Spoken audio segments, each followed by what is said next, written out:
This is the shocking story of an American man in his 50s who, while traveling to the remote steppes of Mongolia, encounters a tribe and 3 Mongolian sisters who, by custom, must conceive a child with an outsider. Before you watch this video, please subscribe and hit the like button. It really helps us out. Michael Anderson was an American man in his early 50s. He'd once worked in the finance department of a successful mid-sized company in Chicago. But his marriage had fallen apart long ago, and he'd been through many ups and downs.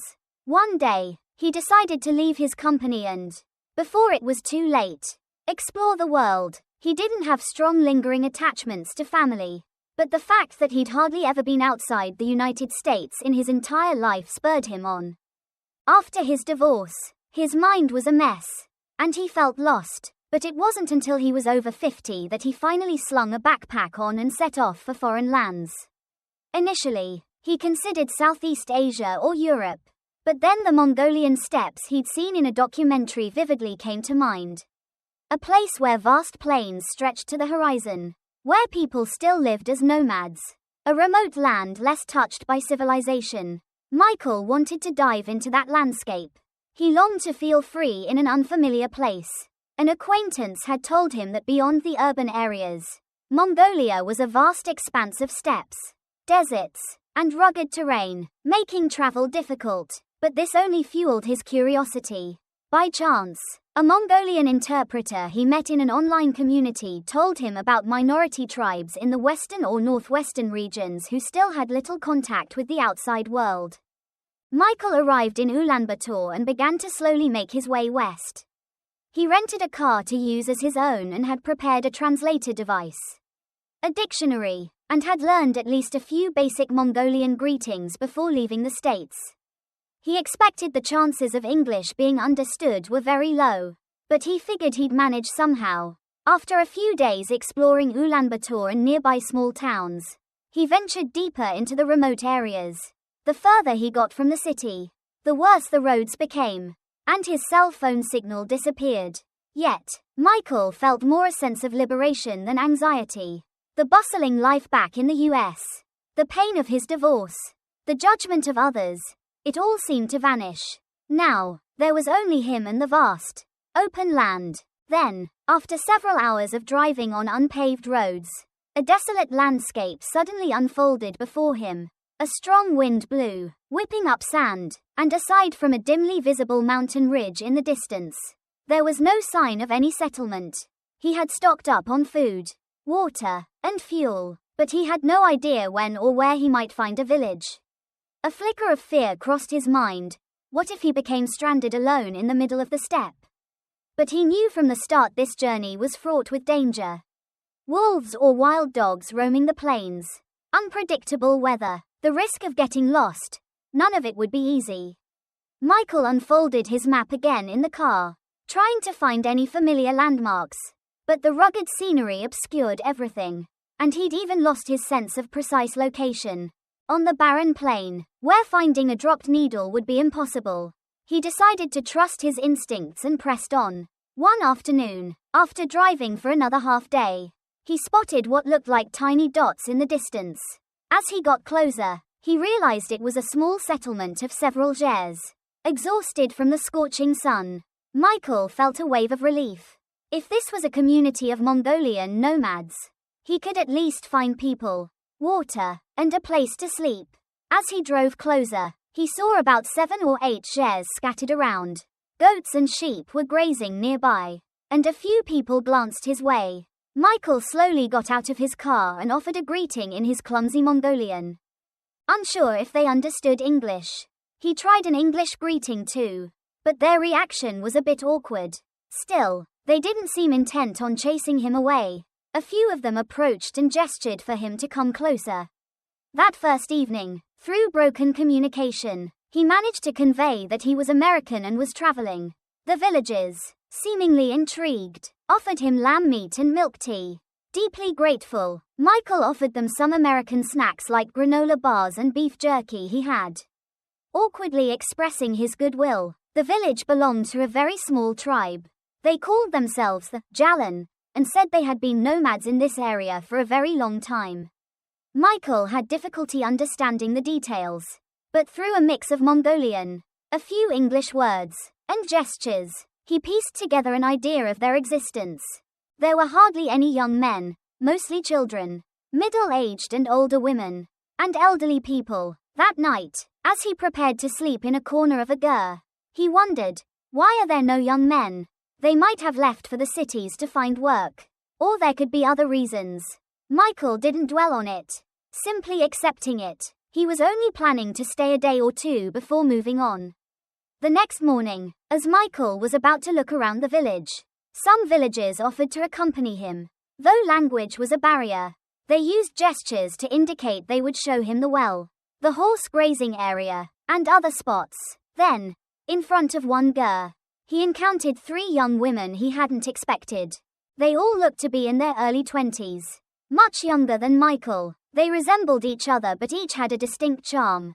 The eldest had thick, black hair, partly tied back. She was tall and seemed calm. The second had brown hair, a bright, impressive smile, and appeared very lively. The third had neatly braided hair and mostly exchanged quiet glances. He later learned they were sisters, named Jargal, Oyen, and Naren. A middle-aged woman from the village seemed to be introducing Michael to them. When Michael greeted them, the 3 sisters looked at him with curious smiles. The second sister, Oyen, managed a short, hello, and Michael replied, hello, nice to meet you. They all burst into laughter. It seemed English wouldn't be perfectly understood, but basic greetings were possible. Naturally, an opportunity arose to talk with the sisters. Jargal knew almost no English, making translation difficult, but Oyen helped a little. She mentioned she'd encountered English briefly when she went to the Ulaanbaatar area as a child. The third sister, Naren, was shy and barely spoke, but she would occasionally glance at Michael as if sizing up this stranger. That afternoon, Michael went with the sisters to see a nearby pasture. They watched villagers drive cattle and sheep beyond the steppe. Oyen, mixing in simple English, explained life in the village. She mentioned the scarcity of men, how most young men had left for the outside world, and bits about the village's old traditions. Michael was curious. So, what about marriage and children? He asked. Oyen smiled enigmatically. Our tribe has a special custom. To continue our lineage, we sometimes share a bed with men from the outside. The details are, well, it's hard to explain right now, she said, looking a bit awkward. Jargal, beside her, muttered something in Mongolian to her sisters and then gave Michael a shy smile. At that moment, a chill ran down Michael's spine. This was something unusual, a custom of having children with outsider men. And here were 3 sisters, with almost no young men in the village. A ridiculous thought flashed through his mind. Could they be expecting something like that from him? But he dismissed it as a joke. Surely, something like that wouldn't actually happen. Michael's original plan was to leave the village within a day or 2 and head further west. However, the villagers had shown him hospitality, and as he began to communicate a little with Oyen, he wanted to hear more of their interesting stories. So, he decided to stay a few more days, get his car checked, and conserve his supplies. Besides, the steppe weather was unpredictable, so taking a brief rest seemed like a good idea. A few days passed like this. Michael grew closer to the 3 sisters. All 3 were unmarried and were among the young women in the lineage with the most hope for the future. Jargal, as the eldest, was responsible and diligently carried out tasks assigned by the village elders, like managing livestock and household chores. The lively Oyen was curious about outside cultures and city life, constantly asking Michael about America and looking at photos on his phone. The youngest, Naren, was quiet but had a gentle smile and would sometimes ask Oyen to translate for her in a cute tone. Every day, the sisters would invite Michael to the ger or various parts of the village, having him sit by them and showing him many things, how to milk horses or goats, the internal structure of a ger, how to chop firewood, and the process of making traditional Mongolian food. He watched with wide, amazed eyes, as these were all new experiences for him. Among them, Jargal's meticulous way of teaching Michael was particularly impressive. Like an eldest sister, she tried to explain things step by step. And Michael found himself drawn to Jargel's calm demeanor. One day, at a small gathering, many village women and some elderly people burst into laughter while looking at Michael. He didn't know why, but it seemed they were talking about him. Oyen, who was next to him, smiled and explained, "Outsider men are rare here, especially since there are almost no young men. The villagers find you fascinating."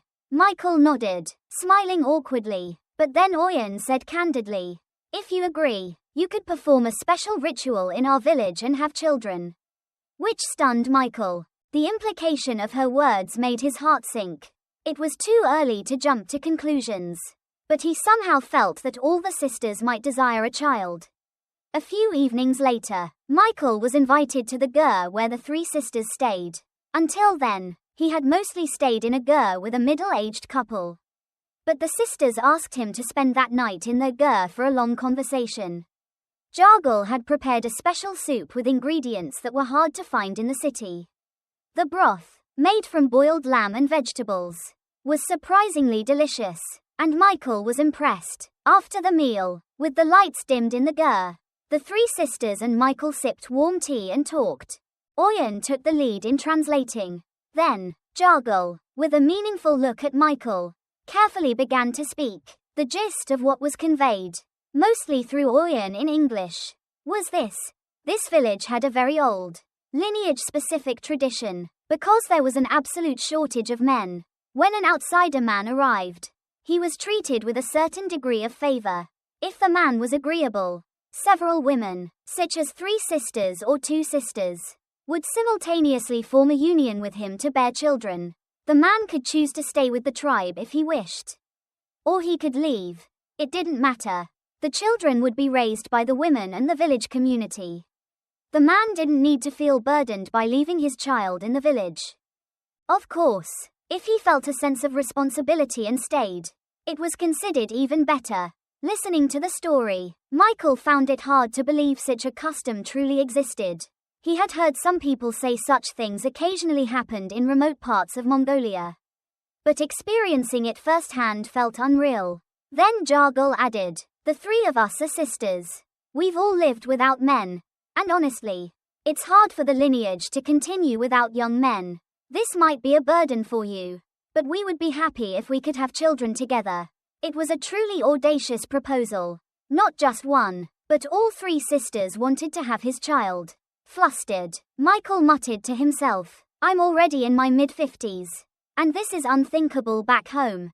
Besides, I don't know if I could handle such a responsibility." Oyen heard him and explained, "We don't force anyone here. It's just a choice. If necessary, you can live with us.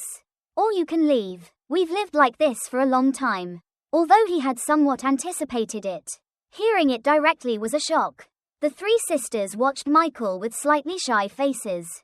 Naren silently bowed her head, her ears seemingly turning red. All three were beautiful, healthy, and when adorned in traditional Mongolian attire, they exuded an even more exotic charm. For such sisters to simultaneously want his child, and for it to be a custom permitted by the village, it was unbelievable. Michael sighed, torn. He couldn't refuse, but he couldn't readily accept either. "This proposal is too unconventional," he said. Jargel nodded. "This isn't an offer we make to just any outsider. In fact, long ago, there was an outsider who had a child this way and left. But since then, no men have come for quite a long time. So, we don't want to miss this opportunity either," she stated. Oyen added, "Don't feel pressured. If you really don't want to, you can just leave." After some thought, Michael asked for time. The sisters agreed readily. Stay a little longer and think about it. However, the village atmosphere already seemed to be one of high expectation. As if an outsider man had finally come to their lineage. He got the impression that if he stayed a few more days, the union ceremony would naturally take place. His mind was a whirlwind. First, he wasn't exactly a freewheeling, anything goes kind of guy. Back in the States, the idea of one man being with three sisters simultaneously was beyond unconventional. It was unheard of. Moreover, if children were actually conceived, He was at a loss as to how he would take responsibility later.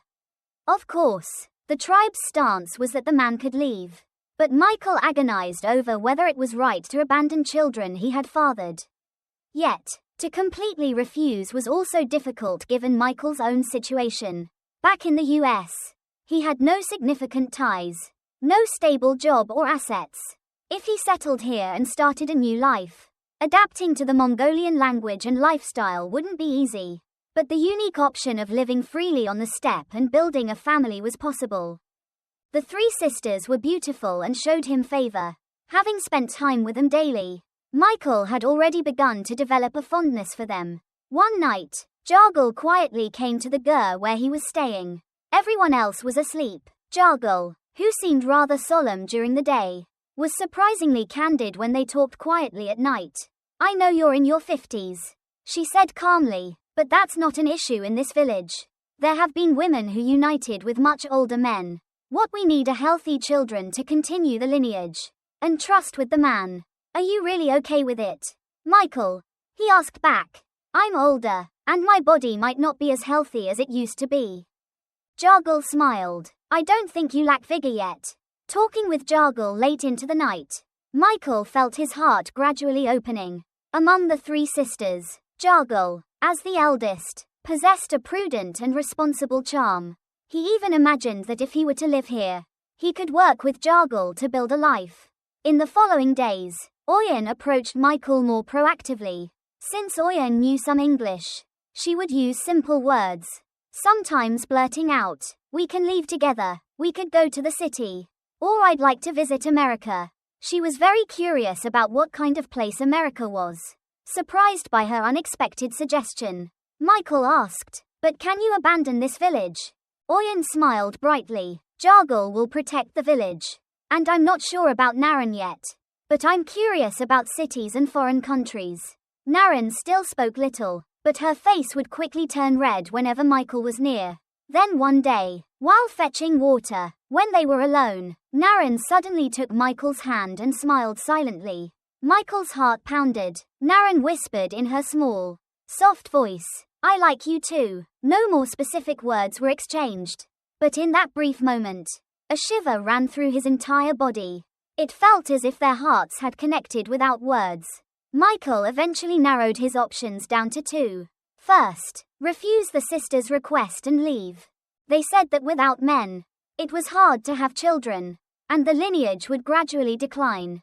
But he didn't necessarily have to take responsibility for that. Second, respect their custom and undergo the union ceremony. Even if children were conceived, the sisters and the village community would raise them, so he wouldn't have to bear the burden. Of course, he could also stay and be with them. In a corner of his heart, curiosity and a strange attraction continued to grow. In his 50 years of life, he had never imagined such a thing. Where he came from, this kind of plural marriage was illegal, and a man being with three sisters simultaneously would be unthinkable. But here, it was a natural culture. Moreover, the three sisters were all pure and beautiful. He felt a human affection for them. Most importantly, Michael himself was tired of his past work life and marriage, and he wanted to find a new life. If so, could this be fate? Eventually, through Jargal, he conveyed his decision to the sisters. "If you truly want this, and if I can try, I will follow your custom." At his words, the three sisters rejoiced, embracing him with teary eyes. It was as if a long-standing wish had been fulfilled. Michael tried to appear calm outwardly, but his heart was pounding. A thrill of, "What am I doing?" enveloped his whole body. Immediately after, the village elders began preparations. Apparently, when such union ceremonies were held for a lineage, it was like a small festival with food sharing, traditional music, and dancing. This case was a bit unusual. It wasn't common for one man to unite with three sisters simultaneously. But it also meant he would receive a grand welcome from the lineage. One day, a large bonfire was lit in the middle of the steppe. Elders and women representing the lineage gathered around, beating drum-like percussion instruments and chanting blessings. About 30 villagers gathered, with Michael in the center, surrounded by the three sisters, dressed in something close to traditional attire. simple yet adorned with vibrant Mongolian colors. They lacked elaborate decorations but were splendidly arrayed. The ceremony was not long. An elder offered a brief congratulatory message. The sisters bowed lightly to Michael, and a cup of liquor was passed around. Michael also took a gulp of what seemed like traditional village alcohol. A fire spread through his stomach. People clapped and laughed heartily, and the sound of the drums grew louder. Immediately after, like a simple feast, lamb meat, bread, and milk tea were served, and some people danced. The festival continued until dusk, after which Michael moved with the three sisters to a specially prepared ger on one side of the village. Several people had already come and tidied it up neatly. It was a space ample enough for three sisters to live with one man. "Jargul, from today, you will live with us," she said, her face slightly flushed. Oyen laughed. "From now on, we're family. Isn't it amazing?" Naren just nodded quietly, but her eyes sparkled. As night deepened, moonlight and lantern light flickered in the ger. The three sisters sat down next to Michael in turn. A night unimaginable by American standards. Jargul looked at him and said, "We don't really care much about order or rules. We just need to be considerate of each other. We hope for children, but not coercively." Nervous yet excited, Michael nodded. Thus, their life together began. The first few days were unfamiliar and cautious, but gradually they settled in. The three sisters took turns spending the night with Michael, and they all chatted together. Jargul was serious and protective. Oyen was cheerful and affectionate. Naren was shy but would suddenly offer gentle touches. For Michael, every day was filled with heart-pounding anticipation of what might unfold. About a month passed like this, and Michael, living with the sisters, also began to actively participate in village work. When the sisters were mobilized for tasks like feeding livestock, maintaining gers, fetching water, or gathering medicinal herbs in the mountains, he joined them. In the process, he often heard jokes from people like, "You're practically our lineage's son-in-law now." He also felt the village atmosphere, where they were trying to accept him as a brother, regardless of his age. Sometimes, Jargul would take Michael out to the steppe to practice horse riding. Riding a horse quietly across the steppe, the vast land and sky seemed to merge into one. Michael recalled his past, buried in the concrete jungle of a major US city, and thought this was the first time he had felt such a sense of freedom. Beside him, Jargul holding the reins and leading the horse looked dependable and cool. A quiet pride was etched on her face. Oyen always smiled brightly and often asked Michael, "Do you have any American food? Show me some music videos on your smartphone." Since there was no internet signal in the village, he could only show her saved files. Oyen watched the videos with fascination, exclaiming, "I want to try wearing clothes like that too." Michael said, "If I ever get a chance to go to the States, I'll show you." Oyen's eyes sparkled as she declared it a promise. Naren remained quiet, but sometimes, when she was alone with Michael, she would act surprisingly affectionate. Especially when helping chop firewood or doing laundry, she would quietly approach and say, "It's tough, isn't it? Rest a little," and hand him a small handkerchief. Every time, Michael felt a lump in his throat. All three were different, but they were all giving him attention and affection. One morning, Jargul complained of nausea and started dry heaving. At first, they thought it was nothing, but when it continued for a day or two, she was examined by an elderly village woman. The result was pregnancy. Jargul was shocked as if struck by lightning, but at the same time, she showed a look of relief. Finally, a child was conceived. According to the lineage's tradition, this was a very good thing. And indeed, Jargul herself had been waiting for the time to give birth. Jargul playfully joked to Michael, "Looks like your contribution took well." Michael was astonished. Am I really going to be a father? The thought made his mind go blank. He had thought the probability was low due to his age, but human calculations were useless before the mysteries of nature. However, that joy was short-lived. A few days later, Oyen also complained of similar symptoms. Oyen jokingly said, "Could I be pregnant too?" But when the old woman checked, she was indeed pregnant. "It can't be." Michael was speechless. In just a fortnight, both Jargal and Oyen were confirmed pregnant. The sisters embraced each other, caressing their bellies and cheering. A great fortune had befallen the lineage. Even the youngest, Naren, was confirmed pregnant about a month later. All three sisters had conceived children in succession. Michael couldn't believe it himself. Despite being in his 50s, to have fathered children with not one, but three sisters, this is a miracle, the sisters said, their eyes welling up with tears of gratitude. The villagers were in a festive mood. 3 children coming at once, they exclaimed, slaughtering a cow for a party. The elderly leaders rejoiced. It's been a long time since such a prosperous era has come. Michael felt awkward with all the attention focused on him, but at the same time, he felt a sense of pride and responsibility. So, I'm the one bringing such a big change to this tribe. In the early stages of pregnancy, all the sisters suffered from morning sickness, fatigue, and dizziness. Michael tried his best to take care of them.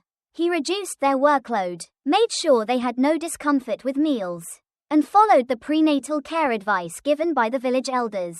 Above all, it was difficult for 3 pregnant women to receive prenatal care simultaneously in a remote village environment rather than a city hospital. However, this place had a long history of childbirth without external medical assistance. There was an optimistic belief that the elderly women, with decades of experience delivering babies, could handle it without major issues. As their bellies began to swell, the sisters complained of some discomfort, but their hearts seemed full of joy. Soon, we'll have babies too. They would gather in a circle and talk every day.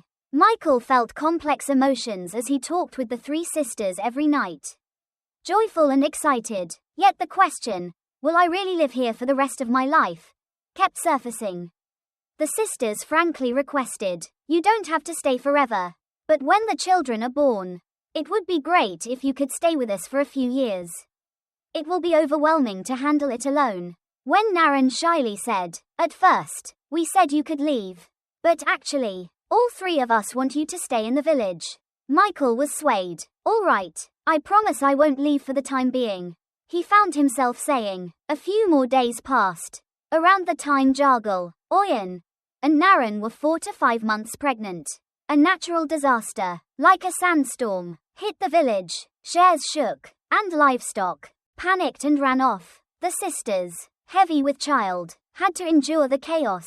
Michael quickly drove his car to move goats and sheep to safety and cleared stones that had rolled around the shares, conducting a sort of rescue operation.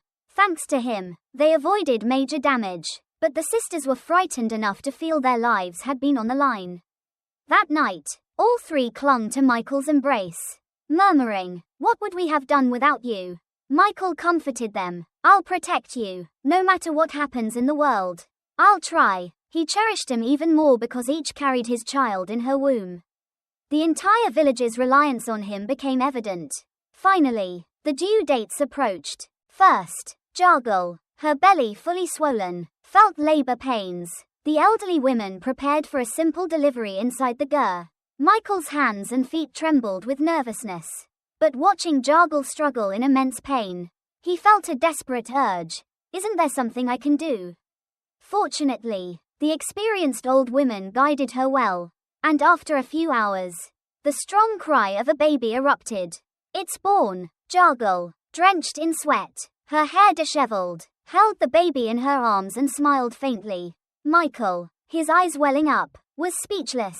Perhaps the memory of a birth he had experienced once back in the US resurfaced. But this was a child born in a completely different environment, with a completely different woman.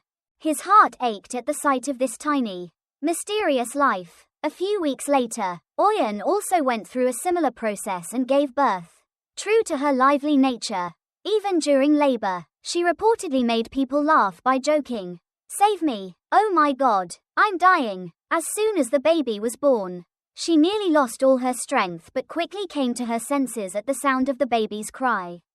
"My baby, I can't believe it," Oyen cried, touching the baby's fingers. Michael, who had been anxiously watching by her side, almost collapsed from relief when it was safely over.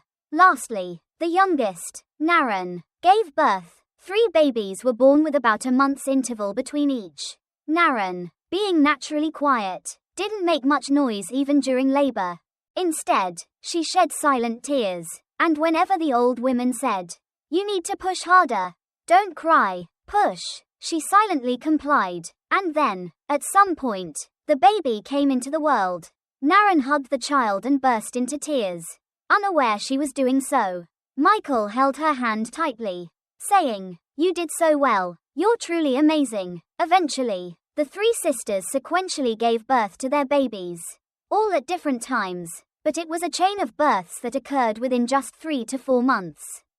The village was ecstatic, almost delirious with joy. The birth of 3 babies in such a short period was a very rare event and meant that future generations would be abundant. They celebrated, saying the lineage's lifeline had been strengthened. Michael felt both the joy of fatherhood and a sense of responsibility. Honestly, raising not 1, but 3 babies was an unbelievable reality. But with the sisters cooperating and the village community helping, everything proceeded smoothly. He lost sleep every night to the sound of babies crying. But seeing the children cutely suckling milk made his fatigue vanish. Now, the 3 sisters and Michael lived in the same ger, taking care of the 3 children together. Every night, as babies woke up in turns, the 3 sisters took shifts looking after 1 baby, and sometimes Michael would hold 1 or 2 to soothe them. If this had been the US, it would have been an unimaginable chaotic situation. But here, it was common for several people to live in 1 ger, and the entire lineage participated in childcare, making it less strenuous.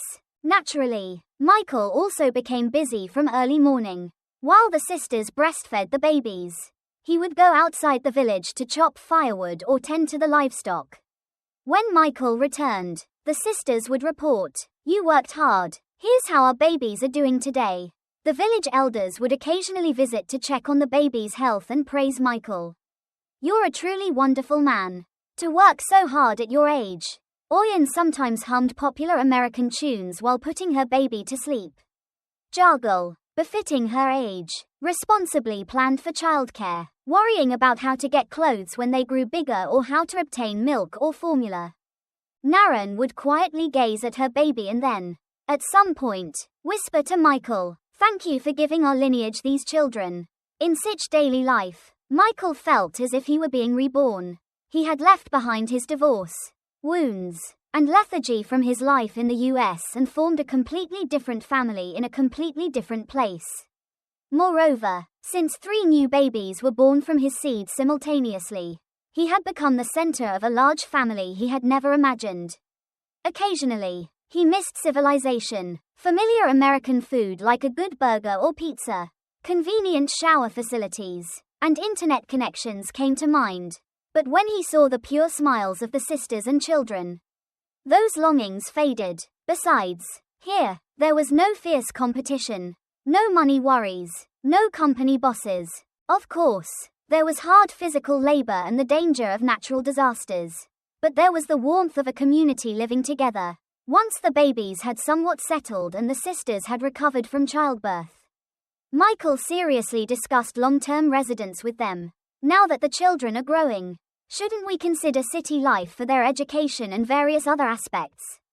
Oyen actively agreed. "I want to try living in the city too. And I want to teach the children to read and write."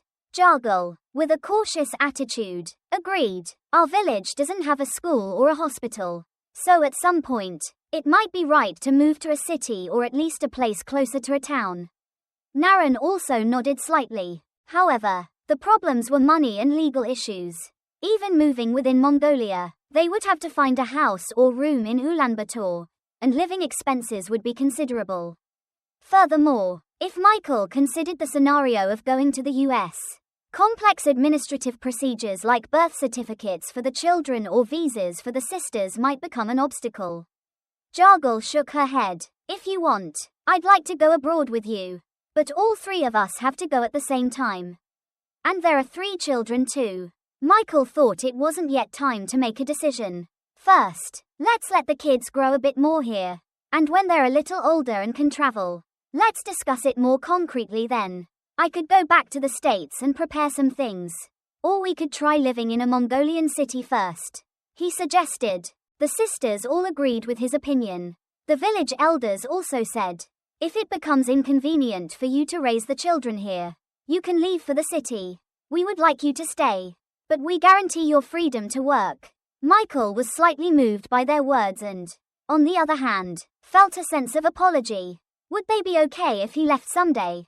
But they seemed adaptable, having experienced outsider men stopping by, leaving children, and departing long ago. Eventually, Michael, the 3 sisters, and the 3 babies continued their community life as a large family under one roof.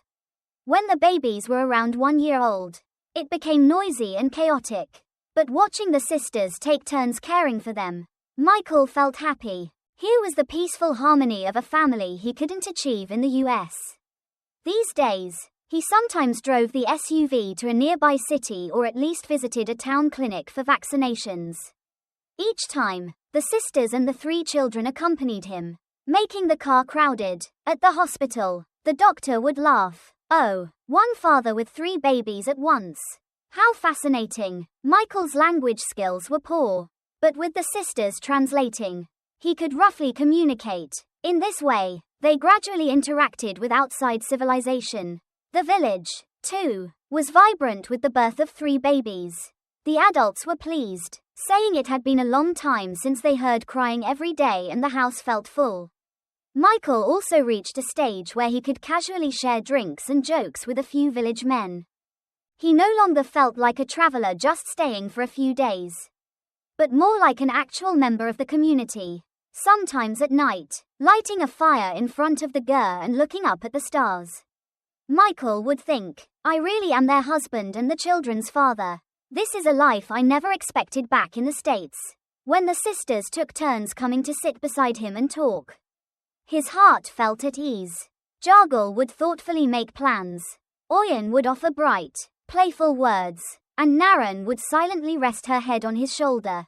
Such moments accumulated, creating a feeling of warm, communal love. Let's say a few years passed. The babies grew, started walking, and were adored by the village adults like nieces and nephews. Jargal, Oyen, and Naren each tried slightly different parenting styles. But because it was a communal upbringing where everyone cared for them together, there was little hierarchy or jealousy. Michael tried to play the role of a fair father to all the sisters and children. The sight of the children calling, Dad, to 3 people simultaneously was quite a spectacle. There was always a shortage of hands in the village, so Michael continued to work hard. If goats or horses ran away, he would chase them in the SUV and bring them back. If there was a problem with the well, he would go out with a shovel. If a downpour occurred at night, he would check around the shares to ensure safety. There were many inconveniences, but there was also a vast freedom and breadth of life that couldn't be felt in the dense cities of America. The sisters expressed their gratitude, saying they felt secure because he was there. Occasionally, thoughts of city life and America surfaced. Michael never let go of the idea of wanting to show his children a bigger world someday.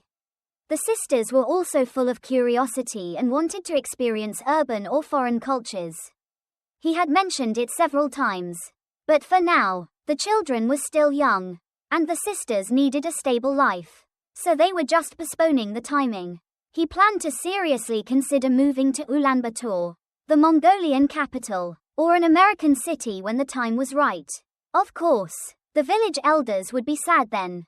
But Michael and the sisters had decided to prioritize the children's future. Even though the children were born here, the world is wide, and they needed opportunities for diverse education.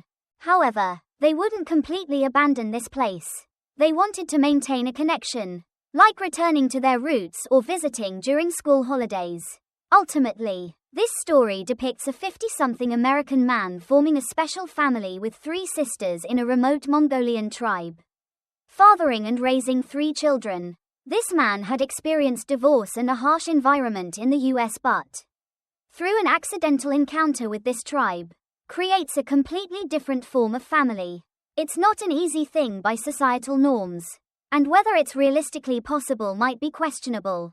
But in this fictional tribe, the male population is small, and the custom of uniting with outsiders to have children has been maintained. And because Michael respected their culture and voluntarily participated, everyone reaches a satisfying conclusion. From the sisters' perspective, having a lineage through an outsider man and having him stay with them would be ideal. And even if he left, the community was prepared to raise the children well. All three sisters wanted to have children with a shared father, embodying a sense of community, rather than children from different fathers. When Michael, after much deliberation, accepted, the entire village gained vitality. As the children grow, they might one day go to America, attend school in a Mongolian city, or continue their lives in this remote land.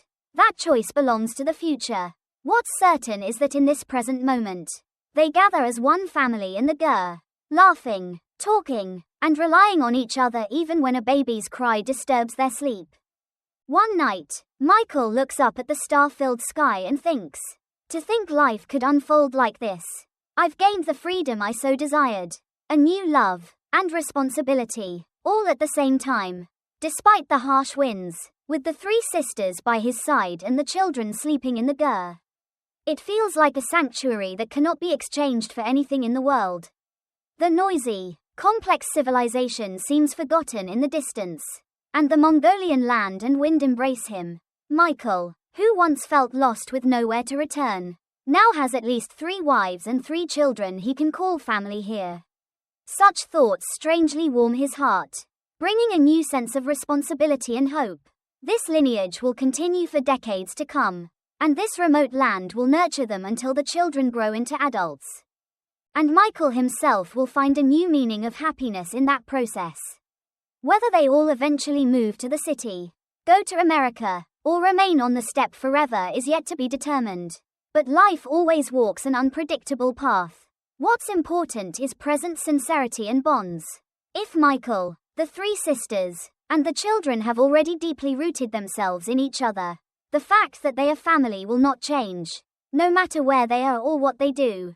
In the remote Mongolian outback, the 4 seasons flow harshly. In winter, temperatures can drop to tens of degrees below zero.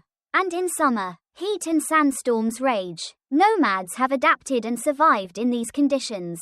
Similarly, Michael, the 3 sisters, and the children may face numerous trials ahead. The children might get sick, financial difficulties might arise, or natural disasters could strike. But they will overcome them by holding hands, united by the name of family, and by the customs and community spirit of this Mongolian tribe. Now, as a baby cries in the ger and the sisters busily move to soothe it, Michael also gets up to help. When Oyen exclaims, "I'll carry this one today, so you soothe Naren's baby," Jargal says, "I'll prepare the meal." Their appearance is somewhat chaotic but represents the ordinary, warm daily life of a family. It's a completely different picture from what is called a normal family in America. But it's filled with a sincerity of caring for and cherishing each other more than anyone. Life flows on like this. Beyond the endless Mongolian steppes, the sunset spreads, and at night, glittering stars cover the entire sky. Beneath it, in a ger lit by a small light, are a 50-something man once mired in isolation, 3 young sisters who must protect their lineage, and 3 babies who have just come into the world. This seemingly bizarre family has, in fact, become an invaluable connection for each other. The ending is not yet written. Perhaps this family will go through many stories and choices. But Michael has realized one thing: life is lived only once. And if one can achieve love and solidarity in any way, that itself is valuable enough. His encounter with the 3 sisters brought him both the freedom he had been searching for and a different form of responsibility. That in itself was enough to change the latter half of his life. Thus, an unconventional relationship that began with an outsider's visit eventually brought new vitality to the remote Mongolian region. The sisters succeeded in continuing their lineage by each having her own child. And the villagers blessed them. Michael, too, was accepted as a member of the village and gradually put down roots in this land. And someday, far in the future, even if the children grow up and leave to see the wider world, the affection built by the steppe, the ger, and the 3 sisters will not change. Perhaps Michael will one day visit the US with the children he fathered. At that time, people around him might be shocked, saying, "It's absurd. A man had children with 3 sisters. But isn't life always an unpredictable adventure?" At this moment, stars are twinkling on the step, and the ger is filled with warm affection and the laughter of family. What more could one ask for in life?